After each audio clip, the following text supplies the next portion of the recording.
So வணக்கம் மக்களே, நான் ஸ்ரீஸ்வாணி. இன்றைக்கு நான் எங்கள் வீட்டு கிச்சனில் நிற்கிறேன். இன்றைக்கு ஒரு ஸ்பெஷல் உண்டு. என்ன ஸ்பெஷலுண்டா, கூழ் காய்ச்ச போகிறோம். அதாவது ஒடியல் கூழ்.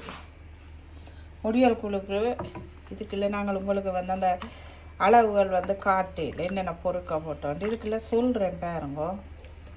இதுக்குள்ளே பைத்தங்காய், மரவள்ளி கிழங்கு, பிலாக்கொட்டை, மஞ்சள், தண்ணி, மற்றது அரிசி கொஞ்சம் போட்டு தண்ணியில் கலந்து வச்சிருக்குது அடுப்பில். அதோட இதுக்கு நண்டு அவிச்சு வச்சிருக்கு. நண்டு மீன் நாங்கள் அவிச்சிட்டு அதுக்கு இருக்கிற முள்ளை எடுத்து போட்டு தான் போடுறது. அதால் தான் நீங்கள் எடுத்து கொண்டிருக்கிற முள். அதோட இந்த கிரைண்டருக்கு சித்தன் மிளகாய், நச்சீரகம், மிளகு வச்சிருக்கு, அரைச்சிட்டு போட. இது புளி கரைச்சி வச்சிருக்கு. மற்றது இறால். இதுக்கு ஒடியல்மா ஊற வச்சிருக்கு, வடித்து போட்டு ஊற்றுறது.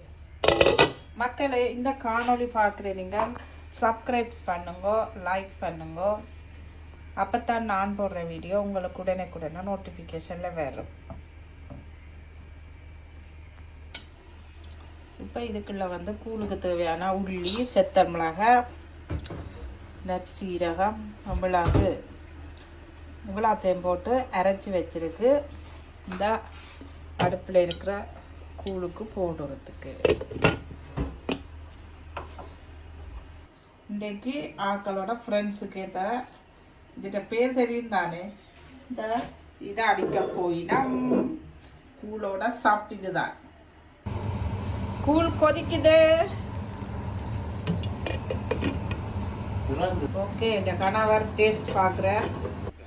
இப்போ நாங்கள் அவிச்சு அந்த முள் எடுத்த மீனை இந்த கூழுக்குள்ளே போடுறோம். இப்போ கரைச்சி வச்ச பழப்புளியை விட போகிறோம். புளிக்க போட்டு விடுறதுனால அப்போ வடித்து விடுங்க. இப்போ நாங்கள் அரைச்சி வச்ச மிளகாய், மிளகு, சீரகம், செத்தமிளகா எல்லாம் அரைச்சி வச்ச மேலும் அதை இந்த ஒடியல் கொடுக்க போடுவோம். இப்போ கரைச்சி வச்ச ஒடியல் மாவிட்டாச்சு. இது மாதிரி வந்துடும். ஓகே மக்களே, இப்போ கூழ் ரெடி. நாங்கள் உரைப்பு கொஞ்சம் சாப்பிட்றது குறைவு, அதால் உரைப்பு குறை